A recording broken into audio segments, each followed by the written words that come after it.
Alright guys, well we're doing some more work on the old 78 KM100. Today's project is to fix the seat as much as possible, so I'll show you what I'm going to do. So I get this section here that's all rotten, and we're going to go ahead and replace this. I've got some high density foam from a four-wheeler seat, and so we're going to go ahead and trim this up and then put that in, and I'll show you how we're going to do that. So you don't want to miss this if you like to ride.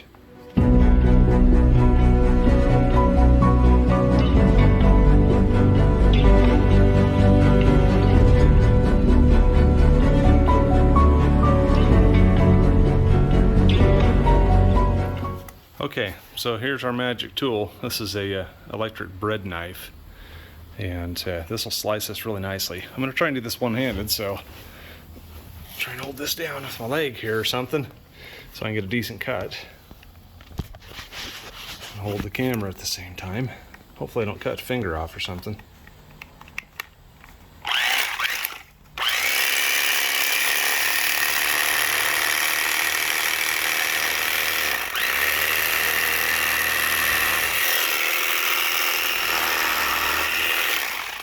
Now you can see how nicely that cuts that, just like butter.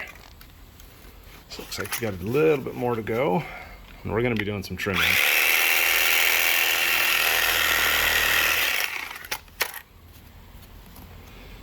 Okay. So that is much better than trying to do this with a razor blade like I was doing before. That is absolutely worthless.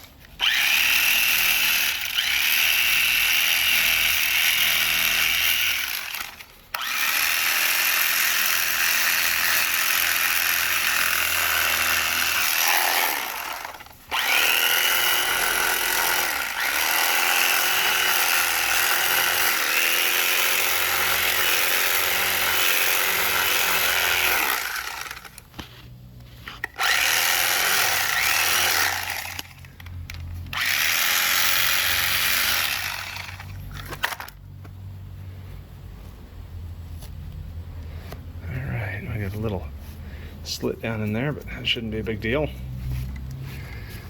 So I came up with an idea on how to do this the most simple and easy way, and I actually found this on the side of the road. It's a four-wheeler seat, but this is the same kind of foam. Some people will try and patch these with couch cushions, like on my Kawasaki over there. And I rode 33 miles on that stupid thing, and I couldn't get out of the saddle, so every bump I'd hit, I was as low as I could possibly get in the seat, and you're past the pivot point on your knees, and it made it absolutely impossible to get up and use your legs as a shock absorber. So this is why you need high density foam in these things. So what I'm going to do next is cut this piece out of here, and I'll do that off camera because I need to actually make sure that I'm paying attention and get a big enough slice and all that and not slice finger off. But we'll take a chunk of that and we're just going to glue it in there just like it is. So let me do that and I'll show you what I mean. Alright, well, as you can see, we've got that piece put in there. Now you might think, oh, what a goofy way to do that. And you're right, that is a goofy way to do it. It's goofy genius. You know why? Because I don't have to try and cut it to fit beforehand. I just glue it in here. Make sure that I put a generous amount of glue in there, and she's still wet, so I'm just trying to show you here, but you know, we'll make sure that that's bonded in there really good, and then we'll just come back with a knife and trim it to fit the shape. So just using this 3M headliner glue, and this is pretty strong glue. You need something strong and be generous with it so that it'll adhere to that foam. And areas like this that are giving me a little trouble, gonna spray more than I probably should in there, and I'm gonna make sure that bonds. I'll come back and set something back on this. I had that brake rotor on it, but you know, we'll set something on here and let this dry, and then we're gonna come back, fix that, maybe address this in here. I'm not sure what I want to do about this yet. That's not a huge issue as long as it doesn't split any further, but it very well could.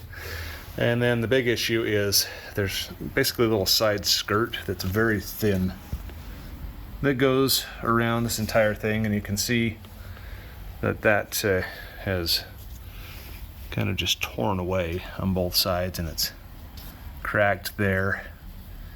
So I might actually cut an inset into this and then just go back and trim to size. You know, cut me a piece like this with this brand new foam. I do have some other skirts I took off of this four-wheeler seat, so we can mess around with that too. We can always cut it back if we need to. But let me get this clamped up so it can set up and dry properly, and then we'll bring you back when we start cutting this. All right, you guys are sitting on a Mountain Dew, so I went and picked up the kids and let this sit for maybe half hour or so. So let's see if we can cut this. I hope this doesn't get all gummed up with this extra glue we put in here, but we're gonna see.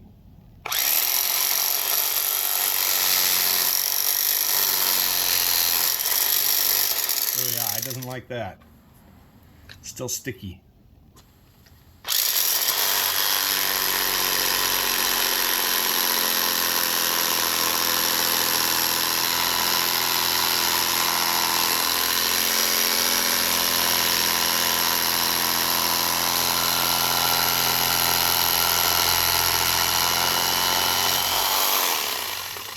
Okay, it's just trying to take a test cut here, but yeah, it did okay. Want to just shave it down slowly.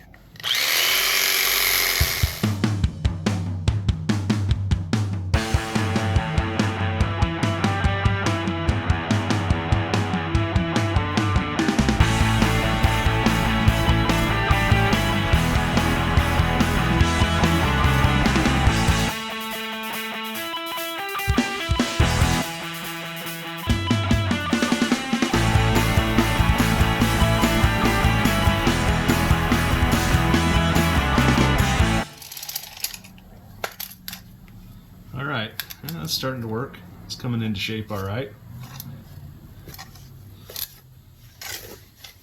Like I say, you're going to have batting over this, so some of these inconsistencies here are not going to be visible. I'm going to try and get this as flat as I can, but you know, I don't know what this shear will do, what these scissors, or this knife will do.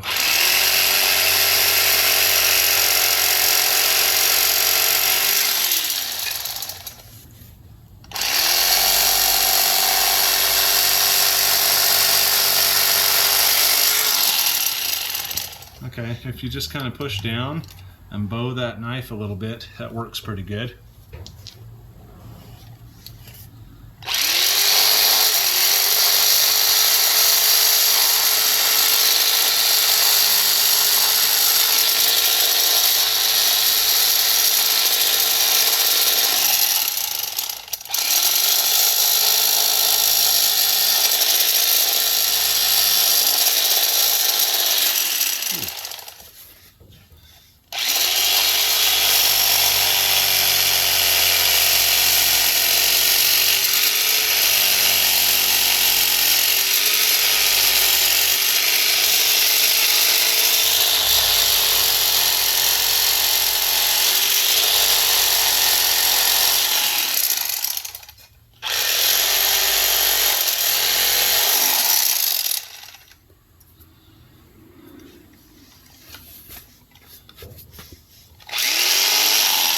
Wow, that doesn't help.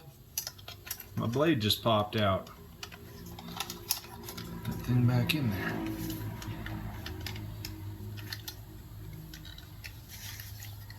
Oh, not only did it pop out, it came off of the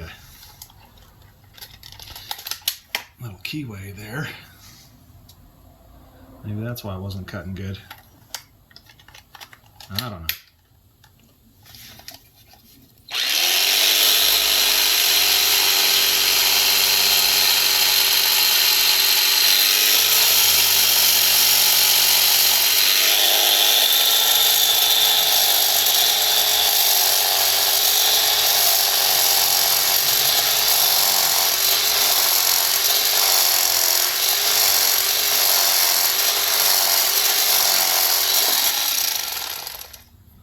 Okay, so when it gets on that glue, you're not cutting nothing.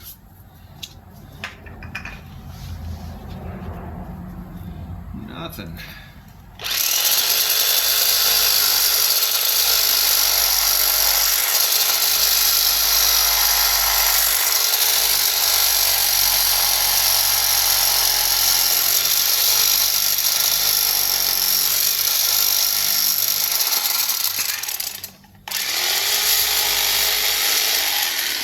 Man, damn thing.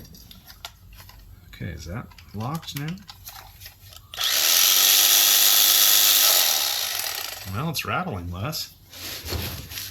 Hate to have that happen while you're carving a turkey. Ruin Thanksgiving right there.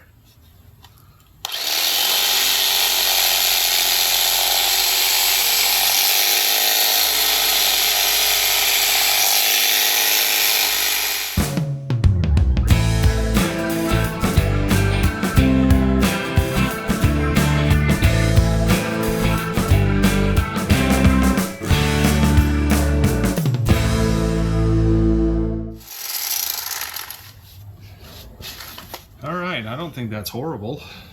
You know, it's better than that big hole that was in there. Why don't we put the seat cover on there? And I've got the seat frame up here. I don't know if you can see that. Seat frame's right there. It was cracked right there and on the opposite side in the same spot.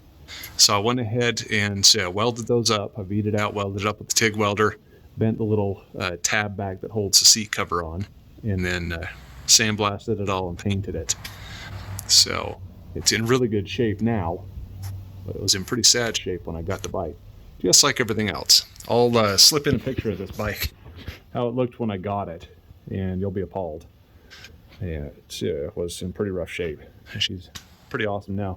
I don't know if I showed you guys also, I got the air cleaner on finally, and way overdid it with the oil, so she was dripping oil for days. And yeah, this is not a fun air cleaner to put on or service. I ended up having to slot this bracket here and slide this whole thing down because this boot is so old that it's kind of shrunk up and it made it shorter, and there's no way to put this in the original position and get that boot on. And you know, we want to make sure there's a good seal there so we don't dust out the motor and ruin it, because the top end on this bike's like brand new. She's got a new Chinesium carburetor on there too, and I've been trying to straighten the tank out with limited success. New tire, got a tail light for it. It's not perfect, but it's a tail light. And then somewhere around here I've got a fender. Oh, it's underneath there. So back to business here. Let's see if we can finish the contouring up on this and maybe get rid of that little hump there.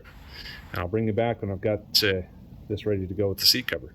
We'll see how it looks underneath. All right, I obviously don't have this buckled down on the bottom here.